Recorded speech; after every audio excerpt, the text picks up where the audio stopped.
Hello everyone, and welcome to the first Pineapplegrenader Talks About Stuff video in a while.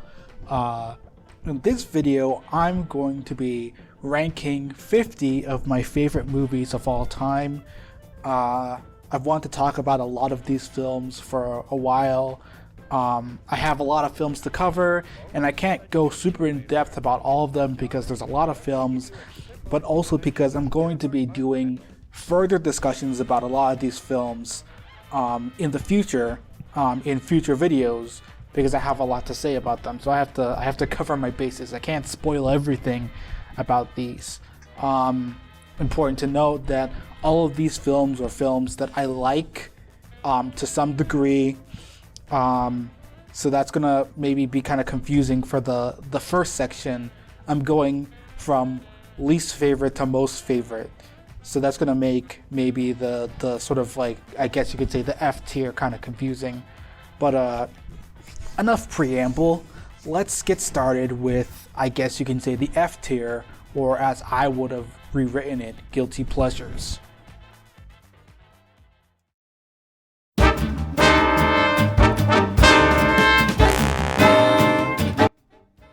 The very first tier that we're going to talk about is the guilty pleasures tier, or the F tier of this tier list that I've created.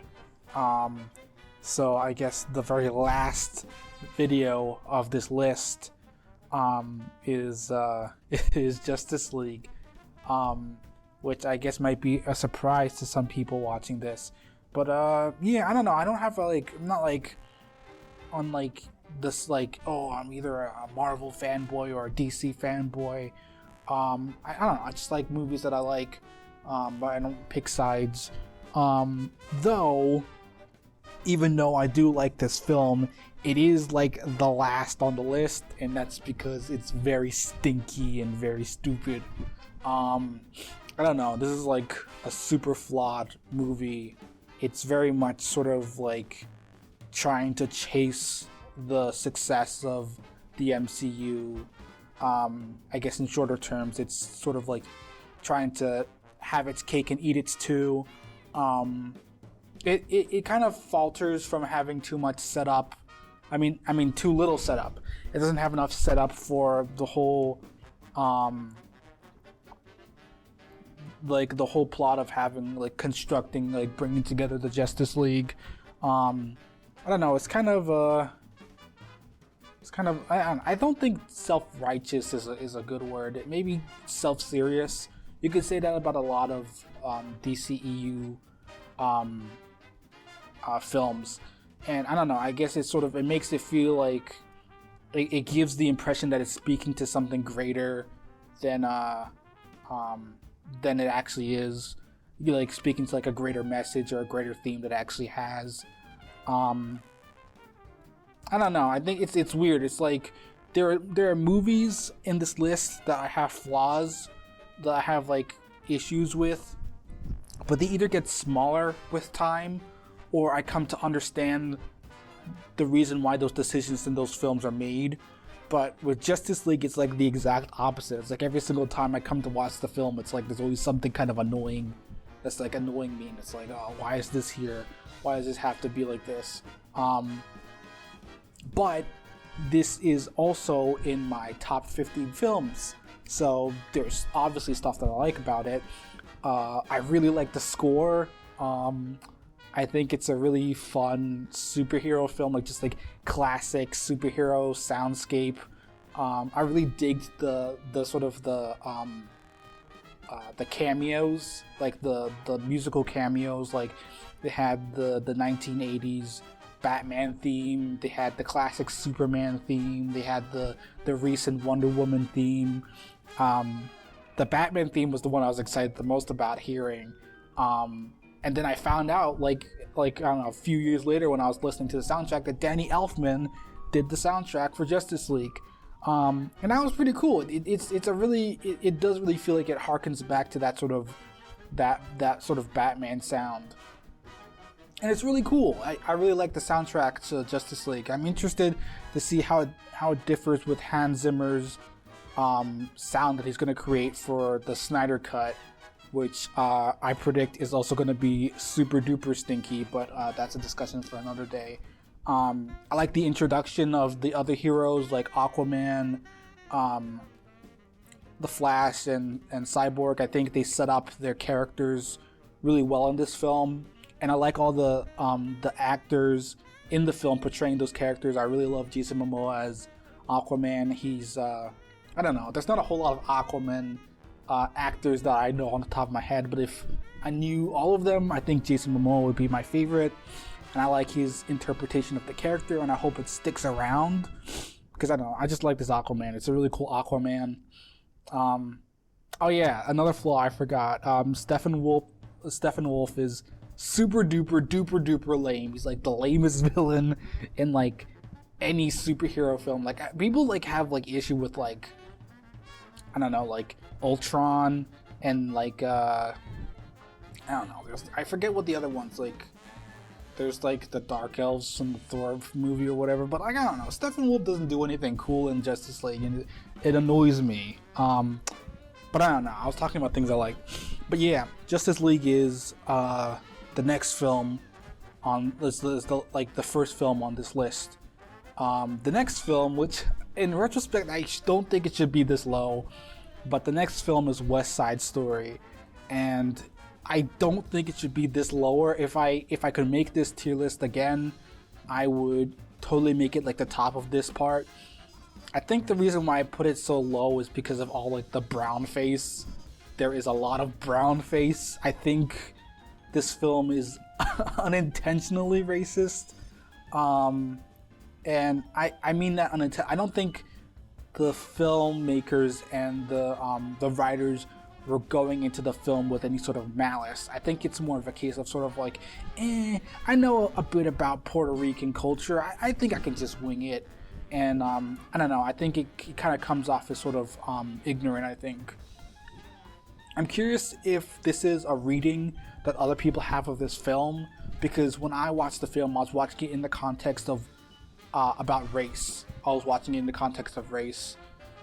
So I don't know, maybe I wouldn't be super critical about, you know, the way they did like costumes and stuff, and you know, the characterization of the Puerto Rican gang if I wasn't watching it from that perspective, but I did, and that's the thoughts that I have. There's a lot of stuff I like about it though.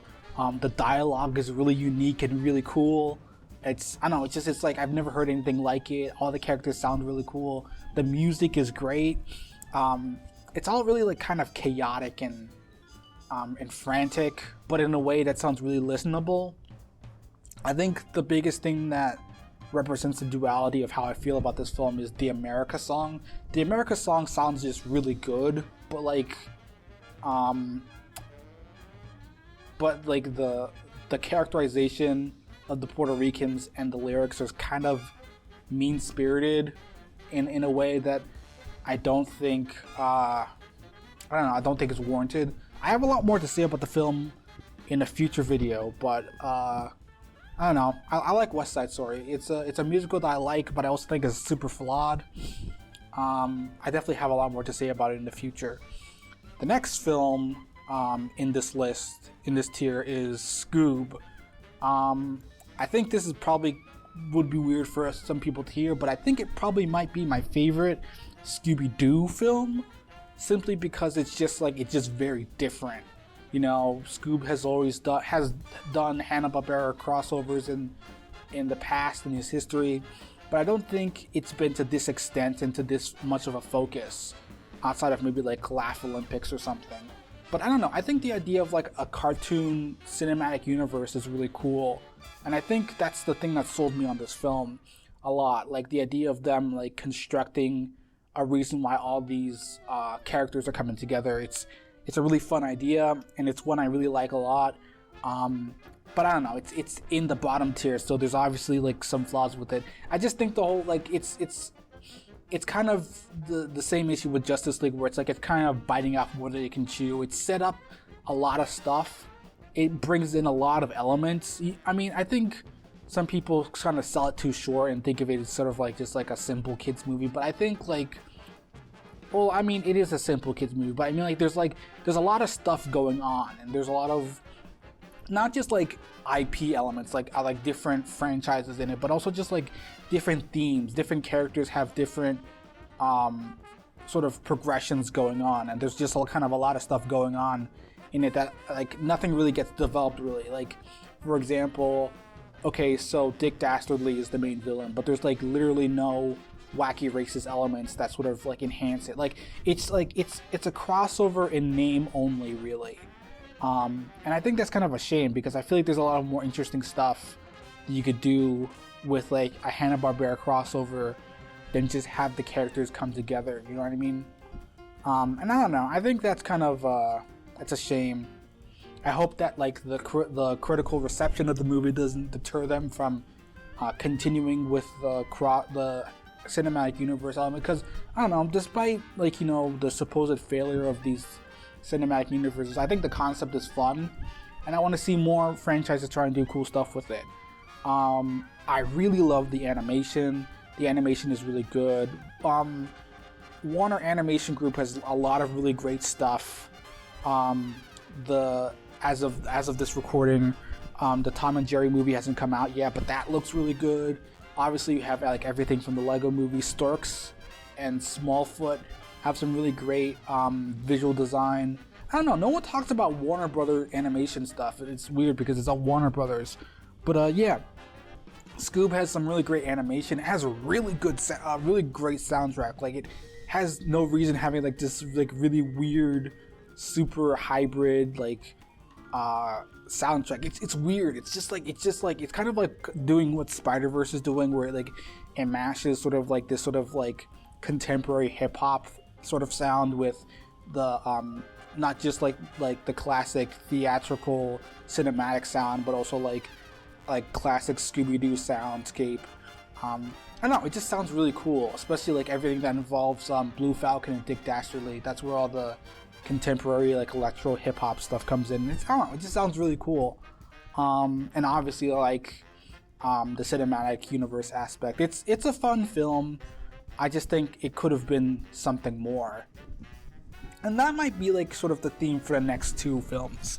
The next film is Teen Titans Go to the Movies, and I don't want to talk too much about this one because I have a lot to say about this one. I like it. I think the thing about cartoon movies, cartoon theatrical films, is that like they're the opportunity to try and do something really big with the franchise, and I feel like Teen Titans Go kind of missed the mark on that. Like, I feel like it could have been like the ultimate Teen Titans Go experience, you know? Like, it could have been like sort of like the culmination of everything the franchise, or I guess you can say the spin-off, has been sort of like discussed, has created dialogues about, basically.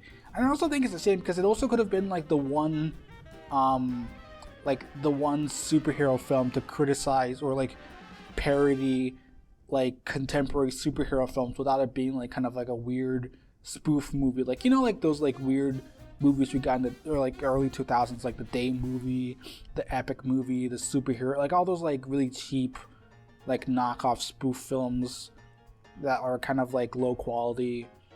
Like, I don't know, like I feel like there's a lot of humor that can be drawn from current like cinematic universe superhero films, and I'm disappointed that the film doesn't tackle into that, because I don't know, I guess this is sort of a sneak peek into like my eventual Teen Titans Go video, but one of the things I think is interesting to observe about the show is that it's always in dialogue about something. It's always creating some sort of discussion about something, even if that discussion is really simple. And I don't know, I guess I don't really want to spoil too much about my thoughts about this film. I guess I just feel like it isn't like the ultimate Teen Titans Go experience that I hoped it would be. But I don't know, there's still a lot of stuff to appreciate about it. It's a very decent musical. It has a lot of really fun musical numbers. All of the voice cast is on their top game in this one. I especially love Will Arnett as Slade, and also the interpretation of Slade in this the Teen Titans Go universe is a really fun twist on the character, and the animation is really nice, and the the coloring and the visual design is really nice. There's a lot to appreciate, but I also feel like it, like similar to Scoob, it could have done more. I won't like dredge on too long about this one, but the next one is the Powerpuff Girls movie. I grew up with the Powerpuff Girls, and one fond memory I have is going with my dad and my brothers to go and see the film in theaters, and then like on the weekend, and then the next day I went to school and told everybody about how much I had fun watching the movie, and everyone being really nonplussed about it. I was like, yeah, really? Like, that's the thing that you're gonna tell us about? That's the thing you got hyped over about? The Powerpuff Girls movie? And it's like, okay, fine. I like the film. I guess like the one thing I kind of have issue with is that it feels like it's made for people who've never watched the show before, which doesn't make sense because when the movie came out, it was like a whole phenomenon. It was basically like Cartoon Network SpongeBob. And I guess what I mean by that is that like the way they handle Mojo Jojo's character, he's obviously the villain, but it's like it's also an origin story, so we don't get anything interesting about the relationship between the girls and Mojo. It's like from the very offset, that he's the bad guy, and they're not really super subtle about it. And I'm like, I don't know. I feel like there could have been more interesting stuff you could have done with it. I don't know. I think it does a better job of like the Teen Titans Go movie of being like sort of the ultimate experience of the show. It has a lot of fun action. It has a really great score. The animation is great. I don't know. It's a really good film, but I also, like I said before, could have done more interesting stuff with the characters in the world that it's supposedly setting up. And the top of this tier is the Sonic movie. Like I said before, if I could remake this tier, I'd probably put West Side Story at top, but Sonic is at top. Sonic the Hedgehog. Sonic the Hedgehog is weird because I feel like I describe it as sort of the best case of a worst case scenario. Like, okay, we hear about a Sonic movie and I'm thinking, okay, cool. This has to be like literally the easiest thing you can do, right? You have models for all the characters. You have voice actors. You can make a pretty simple story and, cast all the main cast, and you have you have all the models. It's easy to make a solid 3D animated Sonic movie, but it's this weird sort of like Sonic comes to the real world and he's like an alien. That's one thing that really pisses me off. They won't stop calling him an alien. You keep on calling him an alien. It's like, fine, he's a hedgehog. He's not an alien.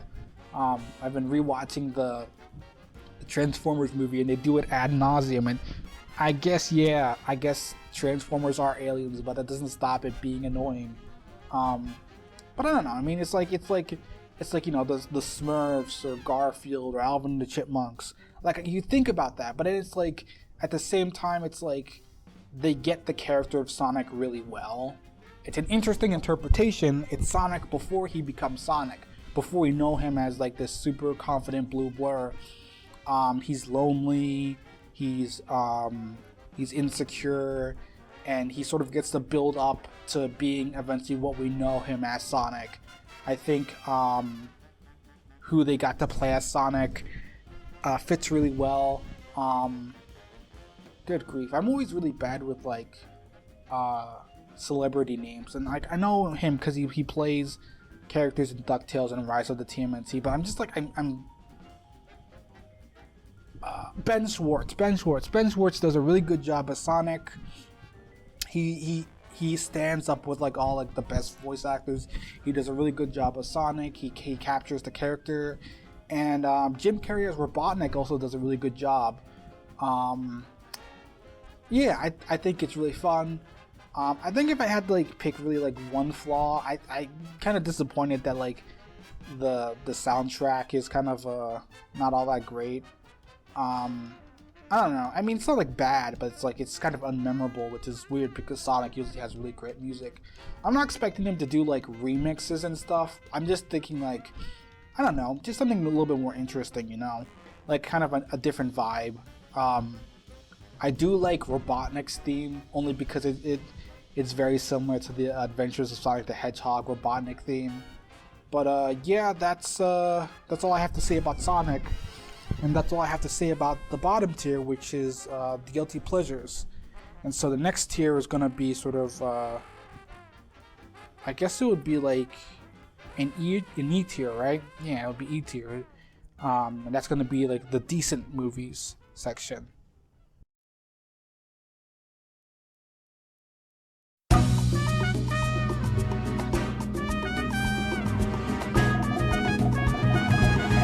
The next tier is the E tier, or the decent tier. These are films that I like. I feel like I feel like good, which is the tier above this one, and decent are kind of like together. I guess I kind of like the next tier more than these ones, but these ones are still good though. I don't know. I think making a tier list like this is hard because I like all of these films, and I can obviously say a lot about the films I think are like the least interesting or the least polished. But I think once we start getting into the middle, it's kind of hard to like kind of gauge where they should be put. So the last one on this list is Surf's Up. Surf's Up is really fun and interesting because of its fake sort of documentary setup. It's really fun, and the dialogue, the voice acting is very organic. I think the one thing that kind of like is a flaw is that it's a very sort of traditional sports story, and I don't know. I think that's something that kind of holds it back. But I like the film a lot. I think it's a fun sort of take on that sort of documentary style, and I kind of hope we see a little bit more of that in other animated features. The next one, the next film on this tier is The Sandlot. I really like The Sandlot. There isn't anything like too particularly interesting to say, just that like it's a movie that I grew up with. When I was young, I didn't go out a lot, so it's sort of like this is sort of like what I envisioned, going outside with friends and always doing stuff in the summer was sort of like, so I kind of like lived vicariously through these characters. And I don't know, it was just sort of it was a fun film that I enjoyed as a kid, and when I rewatched it, it's still also really fun. The next two films, there are some films that like are kind of like grouped together, and these two are The Muppets and The Muppets Most Wanted. I really like The Muppets franchise, and I like these two modern films. I like them a lot. I know people have some criticisms about them being sort of meta, like instead of them being about like a specific sort of theme or a specific story, it's about the Muppets as a franchise. But I don't know, I think it's a fun vehicle to sort of like for character exploration. I like the way I like the themes of the Muppets. It sort of mirrors the Muppet movie, in that like things like our dreams might not be perfect, but we're still gonna try, and we're still gonna like try our hardest to make them a reality. I don't know. It's a very sweet film, and I really like it a lot. It has some really good music. I also really like Most Wanted. It's more of sort of like a character study of why Kermit is important to the group. I don't know. It's another really fun character. I think I like them as character studies. Basically, they're fun Muppet character studies. I kind of feel like the same way about both of them. I don't know. They're just really fun films. The next film on the list is Detective Pikachu. I don't know. I can't really recall back to like how I felt about the initial pitch of a live-action Pokemon film, but it's like, I don't know. Like, I've always wanted to get into Pokemon, and like as a kid, like I was around when like the big craze was happening with the anime and the first few games and stuff, but I didn't have those games, and I did eventually get Sword and Shield, but I don't know, that didn't really satiate that sort of my feeling to sort of get into that Pokemon craze. And I think the film sort of helps to sort of set that up. I think there's just like an innate sort of joy to like you watch the film and you see a Pokemon on screen. It's like, oh, I recognize that. That's cool.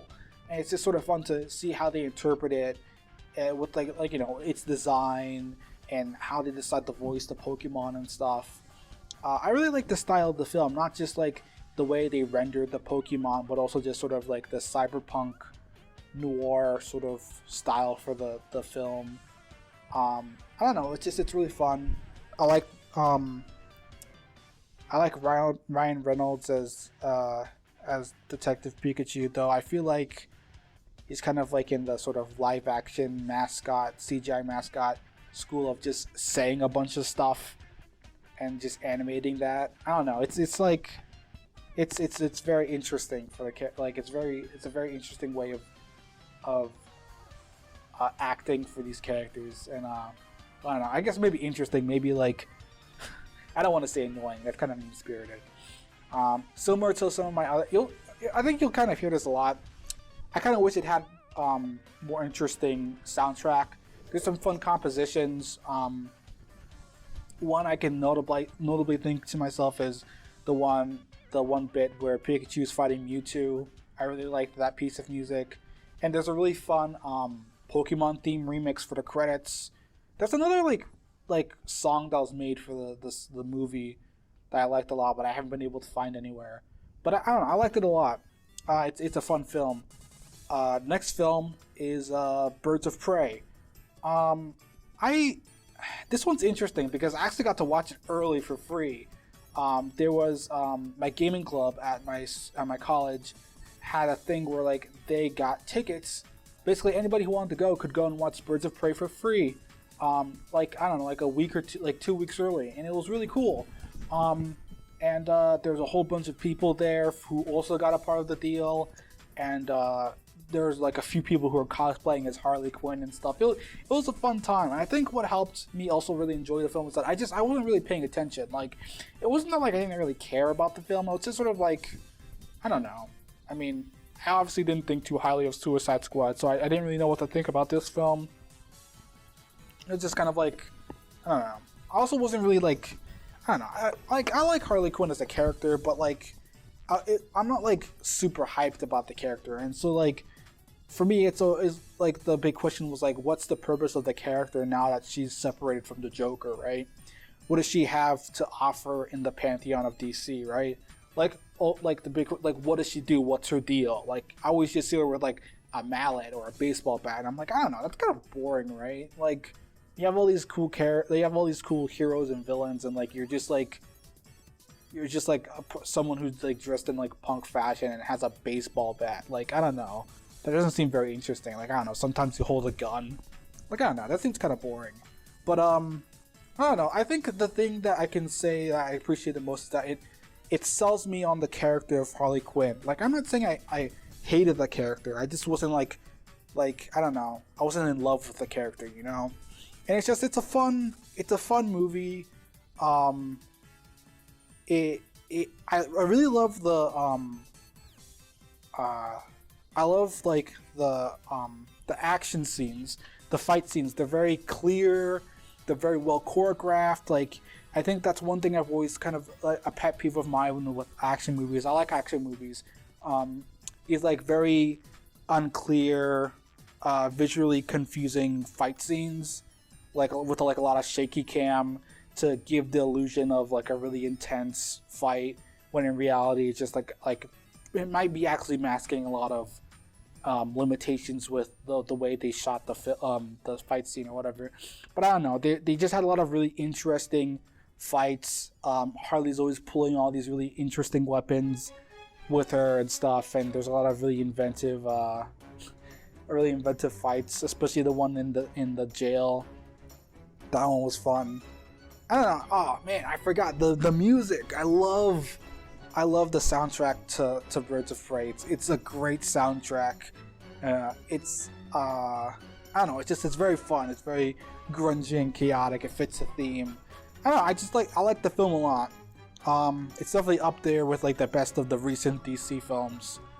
The next one is a very different film. It's an anime. It's Promare. I had no idea what Promare was when it first came out. I never got a chance to watch it. I just saw a bunch of fan art of the main characters. I was like, I don't know what this is. And then I watched it and I was like, oh hey, there's some really cool themes, and I really love the art direction. I've been getting well, I don't know. I was in the Studio Trigger. Like I watched Gurren Lagann. I tried to get into Kill la Kill, but I couldn't. But I like Promare. Promare's fun. It's got a lot of really great action scenes. It has a lot to say about it. It has a really fun theme that it wants to explore. It's just fun. It's a fun film. You could say the same thing about the next film, which is Captain Underpants. Captain Underpants is a book series that I don't want to say I grew up with, but I did read and appreciate as a kid. And so it was fun to see that and see him reimagined on the big screen. There's a lot to like about the film. Obviously, the animation and the art style is really fun. A fun sort of evolution of like the art style from the books. The score is also really good too. It's like, I feel like people don't talk about superhero themes a lot. I obviously talked a lot about them in the Justice League section of The Last Tier. And I don't know, I really like a really good identifiable theme. And I think the Captain Underpants theme, not like the one that's sung by Weird Al, but like just like the orchestrated one that they have in the film. It just works as like a general traditional superhero theme. It's just really fun. It's a fun, goofy, lighthearted film that I really appreciate. These next two films are kind of grouped together. Like there's a lot of like I said before, there's a lot of films that are kind of grouped together because I don't know how to rank them. Mostly because I kind of feel the same way, or I take away like similar things about them. And that's Straight Outta Compton and Almost Famous.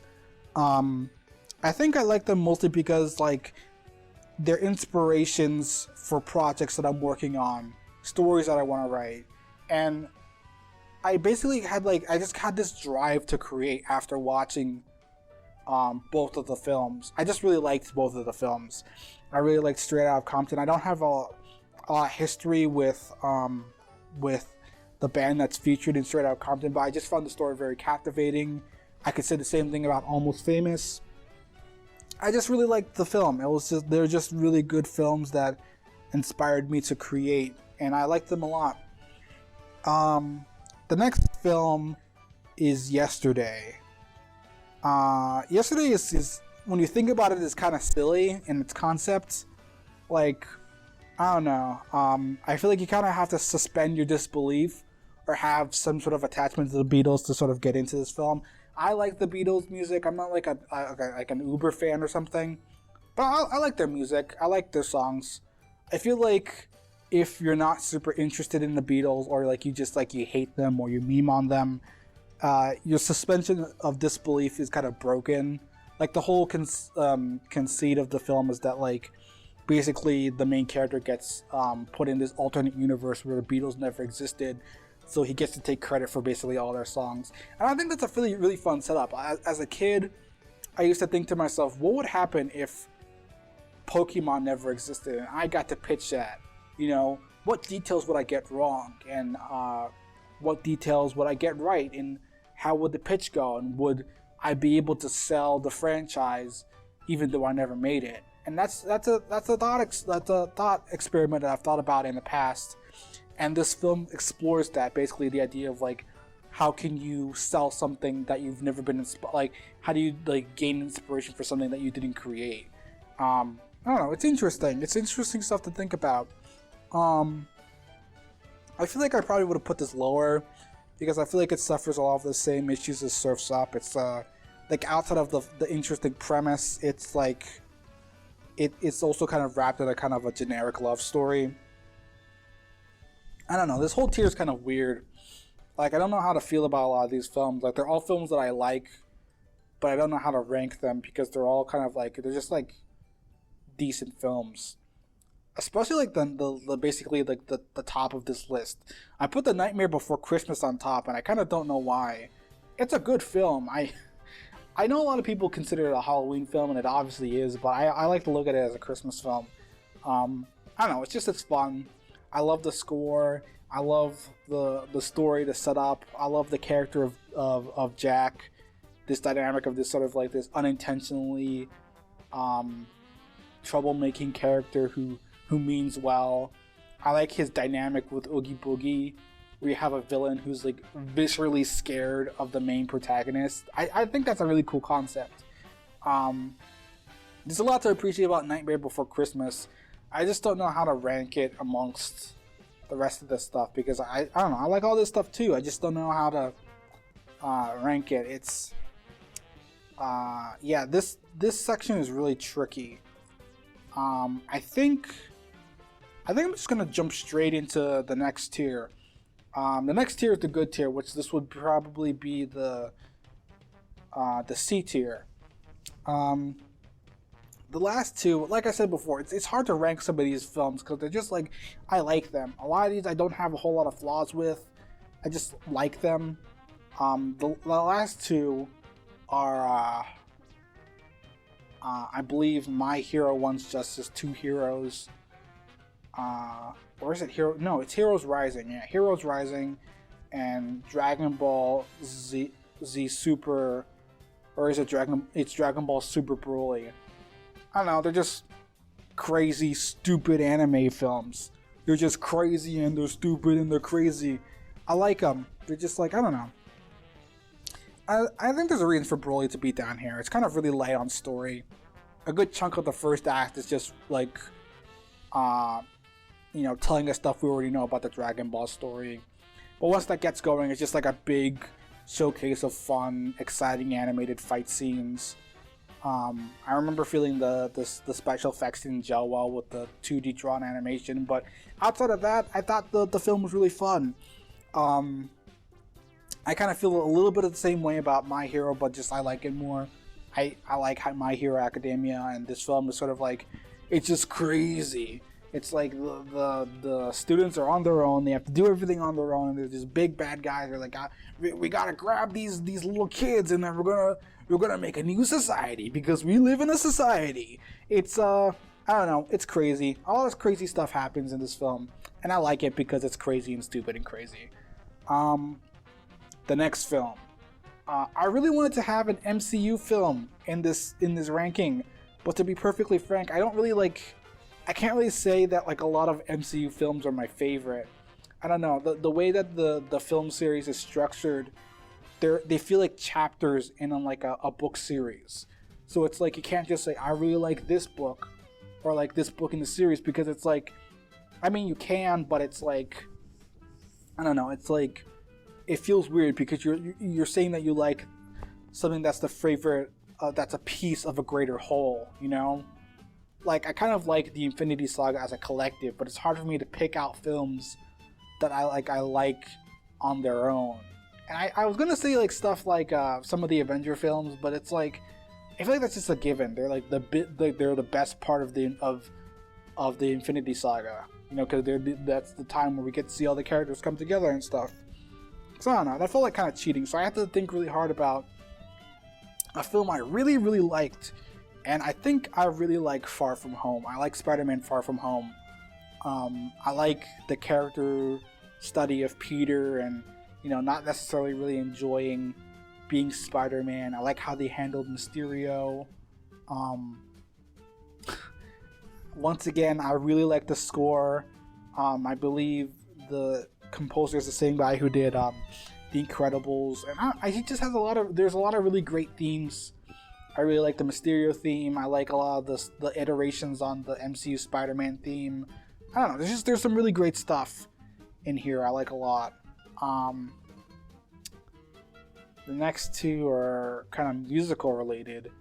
That's La La Land and School of Rock. Though they're not similar films, they are tangentially related because they have to do with music.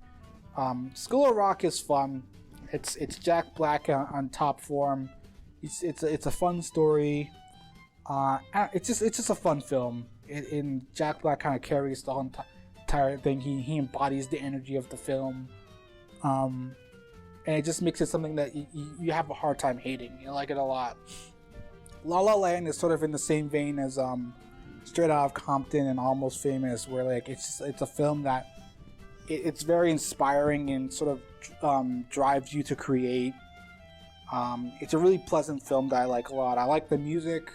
I like the Hollywood setting. I like the story. I think it does a little bit better of but a way of handling its more traditional love story setup than Yesterday, just because it feels like it's more woven into the themes and character exploration of the film, rather than saying you have this high concept thing and then you have the traditional love story thing and they feel separate. They feel like very unique because the two protagonists are sort of like they're two creatives in two different fields. So you explore their dynamics and their relationship with their fields and their dreams and stuff. So yeah, I like La La Land. I like it a lot. The next three are all Ghibli films, or Ghibli films, if you pronounce them. I like it's in this order from, I guess you can say from worst to best. It's Nausicaa, Porco Rosso, and then Kiki's Delivery Service. I haven't seen Nausicaa and Porco Rosso in like a long time, but I just remember really liking them. I like them a lot. I have the more to say about Kiki's Delivery Service, because similar to like I said with La La Land, it's a film that feels like it's geared towards artists and the artist's experience, and it's a film that's very enjoyable to watch and very enjoyable to and I don't know, it's a film that I think you people who are creatives can really appreciate. The next film, which is also an anime film, is A Silent Voice. I really like this one a lot.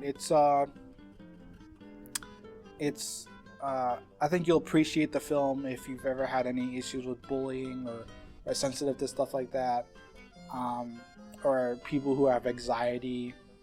I don't know. It's a film I really like a lot, and I really like its themes. It's a very cozy film. The next film is Do the Right Thing. I like Do the Right Thing mostly because of its the way it explores its themes of racial inequality and intersectionality. I don't know. I think it's really fun that like they're able to squeeze this many themes, character interactions, character explorations into essentially what is basically like a day in a life. Like just like one day has passed in this entire film. I think that's really interesting that's able to pack so much in such a small amount of time within the film. I just think it's a really interesting film, and I like it a lot. The next two are Peanuts films, and it's Snoopy Come Home and A Boy Named Charlie Brown. Snoopy Come Home is I think I just like them because they feel like they're the ultimate character studies for both Charlie Brown and Snoopy. For Snoopy Come Home, it's basically kind of like, what does Snoopy value? What person does he value the most in his life? And for Charlie Brown, it asks the question of, is Charlie Brown able to rise to the occasion? Can he achieve something? Can he be someone greater? And I like both of those character explorations. I think Snoopy Come Home was really carried basically by that one scene where Snoopy and Woodstock get captured by the little girl, and it basically turns into like a horror movie. That's like my favorite thing in the entire world. It's like the most stressful animated scene I could ever think of, like where they're like freaking out and they're trying to like escape the girl, and they only barely make it out because her head gets stuck in a fishbowl. I don't know, it's it's very uncanny and it's a very bizarre shift in tone from usual Peanut stuff, very high octane. it's bizarre, but it's also kind of hilarious because of that. The next film is Speed Racer. And Speed Racer, I'm not like a big Speed Racer fan, but I really appreciate this film. It has like a really fun, high concept visual style. And I like its theme about sort of like small business versus big business. It's a fun, high concept, very imaginative racing film, and it's really fun. It's a really fun film that I can't wait to watch again. So we're heading into the top of the good list, and the second place is Batman: Mask of the Phantasm. It's just like it's a really good, very quintessential Batman film that does a really good job of exploring the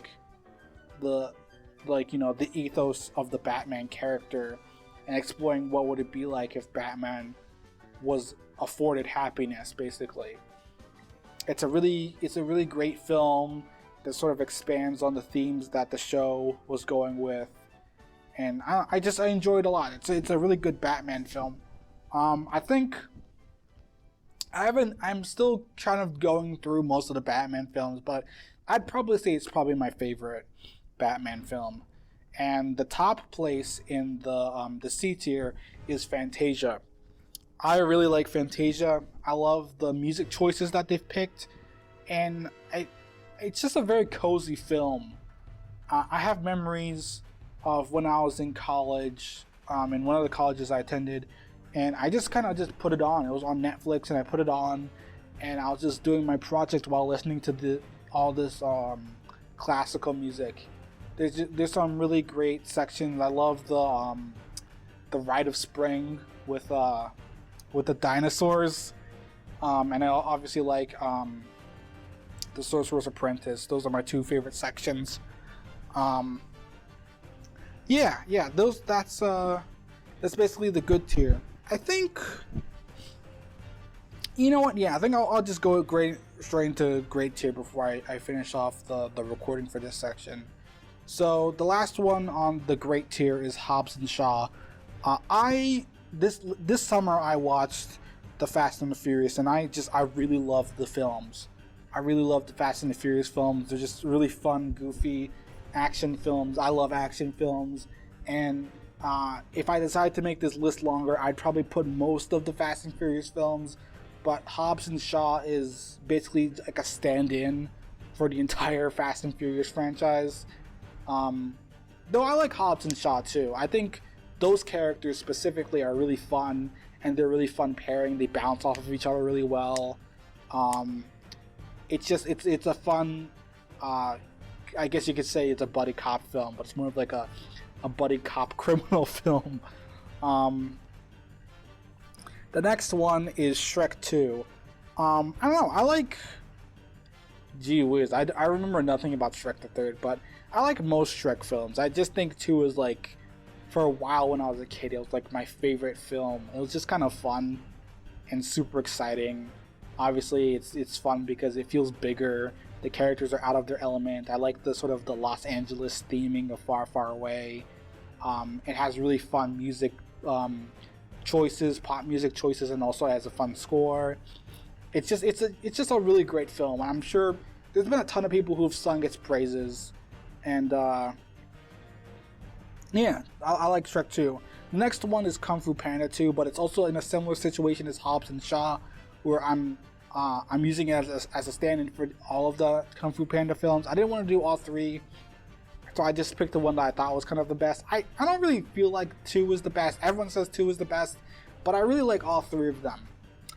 They work really well as a cohesive story about Po and his journey to becoming the Dragon Warrior. 2 is just really exciting. You know, it has a lot of great action, it has a lot of great drama, it has a really great score. Kung Fu Panda 3 obviously like focuses more on comedy, but it still, you know, excels in a lot of the stuff that Kung Fu Panda is great at. Great action scenes, great character exploration, great score, great visual. Oh man, Kung Fu Panda 3 has some really great visuals. I had this really cool comic book style. It's great. It's a great film. See, this is the reason why I couldn't just do 2, right? because there's so much great stuff about 3, and then 1's also really great too. The first time I watched Kung Fu Panda was during Thanksgiving. My dad got like a bootleg copy from like a friend at work, and while mom was getting ready for Thanksgiving, I popped it in the DVD player and I watched Kung Fu Panda for the first time. So whenever I think of Thanksgiving, I think of Kung Fu Panda and another film that's on this list. So the next section is really weird. I have like 3 Pixar films, and in between them is the first Muppet movie. So the first one is Toy Story, right? Toy Story is just kind of solid. It's just a solid film. It's a solid character study. And I don't know, everyone keeps on saying that Toy Story is ugly, but I think the visuals hold up really well. I think it's because they just have like Woody and Buzz, and the rest of the cast are just really well designed characters. So even though the technology was limited, I think that the character designs held up really well. Before I get into the Muppet movie, which is the next one, there's Ratatouille. Ratatouille is the next one, and it's I don't know. I think this is kind of a really stupid thing to say, but I kind of described it as the Lego movie without Legos. It's like kind of like the big movie for creators, you know, about creating and feeling like, you know, can I create something worthwhile into this world? Am I a worthy creator? Can I make something of value that people can appreciate? Will people like accept my, like, those kinds of questions? I think I really appreciate stuff like that. I really like this film. And then the top, well, no, that's not the top. I actually kind of forgot about the other Pixar film before this one, but the next one is Monsters University. I really like Monsters University, even more than the first film. I think the reason why I like it a lot is that I watched it during that transition between high school and college. So even though like I couldn't really necessarily relate to everything that was going on, I definitely appreciated its themes. I liked that it was a Mikey character study, and I like how it adds to like sort of the way we see the characters in the previous film. It's really good. Also has a good score. I really like the college drumline thing. And then the next one is The Incredibles. That's the last Pixar one on this list. I like The Incredibles. It's just a really interesting superhero film, like aesthetically. Like the whole spy theme is really weird. Like it's weird that like Pixar basically, like, you know, they have like different types of films that take on different genres, but they like basically combine the spy thriller and the superhero one. It's just really a high concept, you know, the world that they constructed and the character studies that they were able to use with that theming to explore characters like Mr. Incredible and Syndrome. I don't know, it's really interesting. It's a very different kind of superhero film, and I like it a lot. It's a really great film. Okay, so back to the Muppet movie. The Muppet movie it's the same sort of like themes that like the later films would explore, like the Muppets and Most Wanted, but I feel like it does it on like a greater extent because this is basically like the Muppets origin story, how all the cast got together and how they tried to achieve their dreams of making their show. And I don't know, just a lot of really great character exploration. My favorite moment is sort of like when they're stuck in the desert and Kermit wanders alone and he's like, why are all these people following me? Why are they looking up to me? I can't lead them. I can't help them achieve their dreams. It's just an interesting moment that kind of sticks with me, and I like it a lot. It's like I like that you're able to imbue these characters with depth, which were otherwise like this sort of like a goofy vaudeville kind of ensemble, and I think that's really fun. The next 3 are very special. It's 3 of the Lego films. Lego Movie 2, Lego Ninjago movie, and Lego Batman movie, kind of in that order. But I don't know, I feel like the order is kind of arbitrary. I feel like you could like have them fit basically in any order. And wait a second. Wait 1 second. Sorry, I had to fix something real quickly. But basically, the Lego movies are films that I really like a lot. I really enjoy sort of their animation style and the themes that they explore. I don't know, like I said before, I feel like the order is really arbitrary. I can't really like pinpoint really specifically which ones I'd say I like the most. It's actually kind of hard, actually. There's a lot of stuff to appreciate about all of them. The Lego Batman movie is a really, really, really good Batman character study, not just on the character specifically, but also the franchise. The Ninjago movie is fun. It kind of reads as sort of like a parody of Ninjago, like a very less serious iteration on it that kind of sort of like pokes fun at sort of its it's like its odd elements, like the over extravagant mechs, the MacGuffins, the enemy teams. I don't know. You even have like a goofy jock Garmadon. And I like the Lego Movie too. I think it's also a really fun character study of Emmett. It's a continuation of his arc from the first movie. I feel like this ranking for them is kind of arbitrary because I like them all, and I know that some people like some less than others, but I feel like they're all really solid. The next film is Fantastic Mr. Fox, and this is the other Thanksgiving film I was talking about. It's like, I feel like it's the quintessential fall film. The color palette, all of the food, all, like, you know, the animals in the forest. It just feels like it's like the perfect Thanksgiving film, even though it has like nothing to do with Thanksgiving thematically. You know, I don't know. It's a solid film. It's got a good score. I really like the voice direction and the voice acting and the actors that they chose for the film. I love the stop motion. If this list was longer, I'd probably add Isle of Dogs as well. But it isn't. It's only 50 films. And the top of this list is Scott Pilgrim vs. the World. Scott Pilgrim vs. the World was what got me into the comics. I had a friend who was talking to me about the film, and I was like, hey, I can't watch this film until I read the books. And so I read the books, and I now have a greater appreciation of both mediums and also the game. It has the daunting task of having to combine all of the books into one cohesive narrative.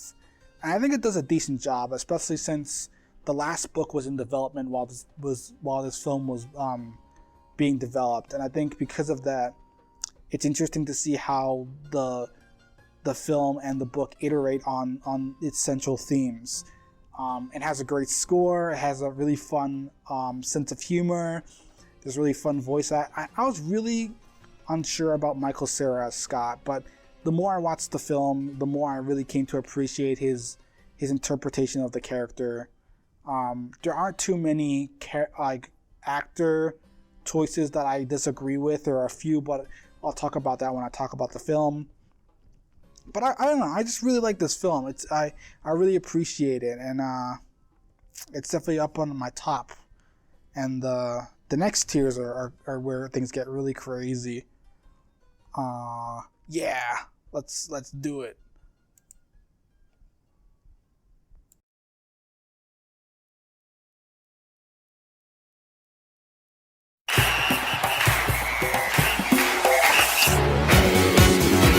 This is it.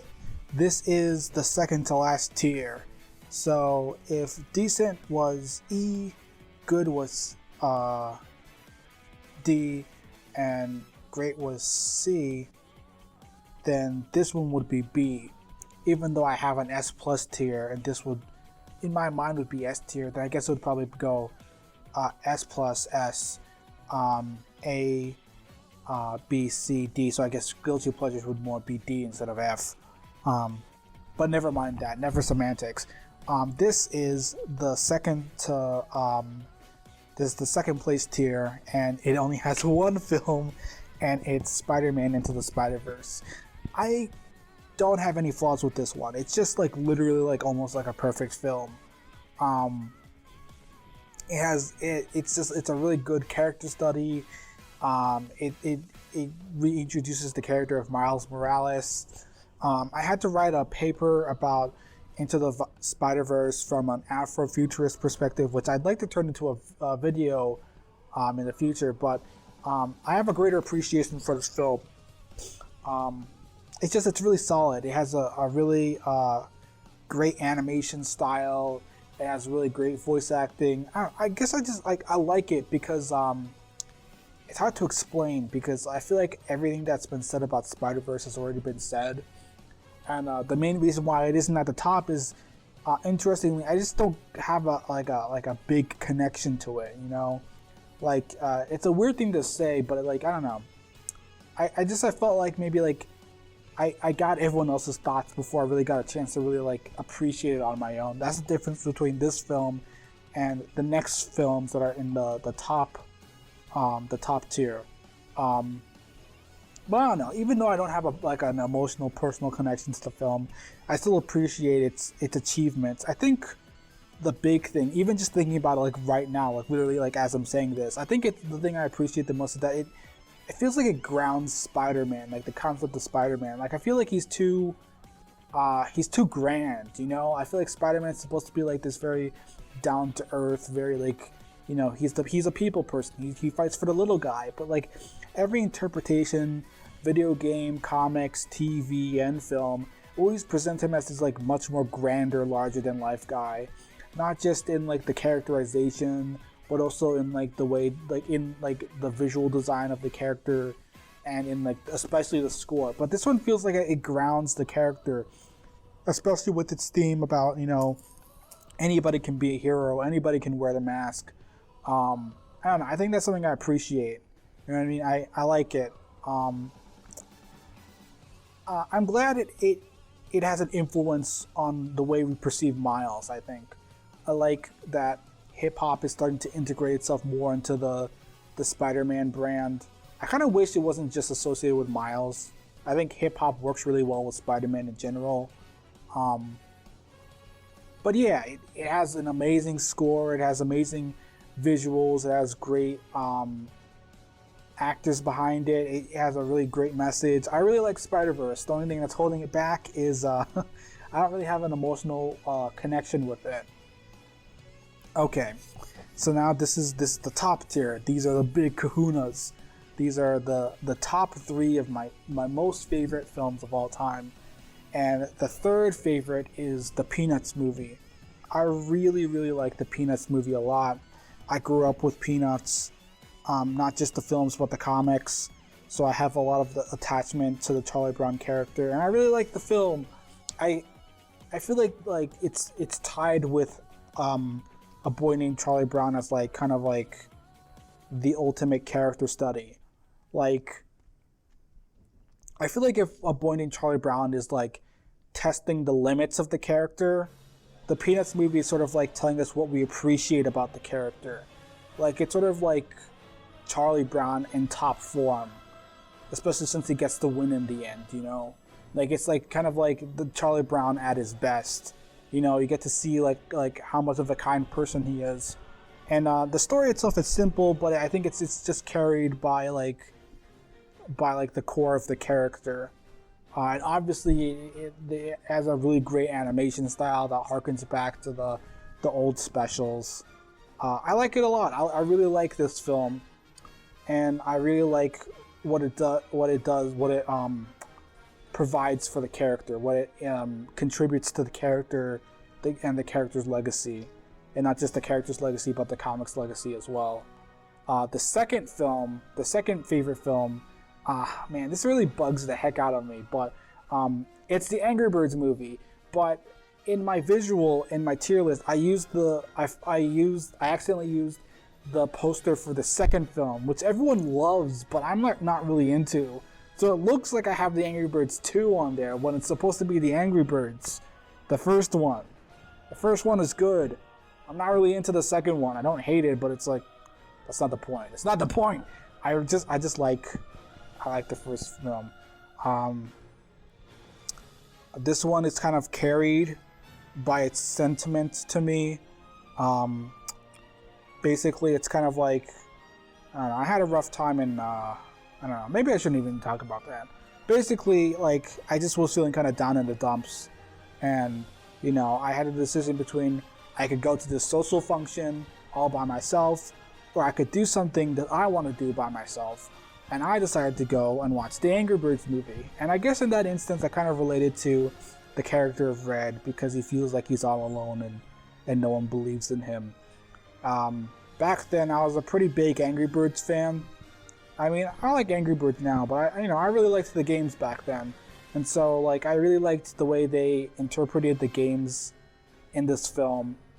I really like how they recontextualized the characters and their powers, and how that's conveyed in their character designs. The character animation is really great. Like, for a hot minute when I saw the first previews for the characters, I was like, nah, this kind of looks kind of stupid. But then, like, I thought about it, and I really appreciated the character designs. I also really appreciate, like, basically the character designers also recognized, the character designers and the animators also recognized how dumb these designs are, and so these characters move according to their limitations.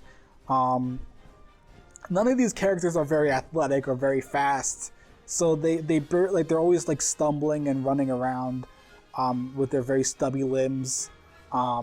It's very evident that none of these characters can fly because they're all very heavy. An example is the character of Bomb. He's a big sphere, so whenever there's some sort of like decline or hill or something, he always rolls down because that's simply just the fastest way for him to get around. There's this other bit of animation where Red like fights the standee to the anger management place, and he has trouble getting up simply because he has very short legs. And I don't know, that's just like, it's the attention to detail. There's a lot of attention to detail in this film as far as animation and art design goes, and I really appreciate it. I also really like the score. It's not exactly like the games, but it instills like the spirit of the games, that sort of zaniness, and I like it a lot. I also really like the voice cast. They do a very good job, and they kind of do a good job contributing to this very dry sense of humor. I like it a lot. I really like the Angry Birds movie, and I wish it got more respect. Put some respect on Angry Birds' name. I like Angry Birds. I like Angry Birds a lot. And the number one super duper top best favorite movie of all time is the Lego Movie. I really like the Lego Movie. It's my favorite film of all time. When I first watched it, I watched it with all of my friends during my birthday, and I don't know, it means a lot to me. I really like Lego media. I never really was like into Lego the toys, but I always liked the TV shows and games and stuff, and so it was cool to have like this film that was basically just all about that's the theme of creativity. I really connected with all the characters and sort of the theme of like being special and deconstructing the chosen one theme. It's a really fun film. It inspired a lot of projects that I'm working on, and I don't know, it means a lot to me. I really like the Lego Movie, and because of all those reasons, it is my favorite movie of all time. Yeah.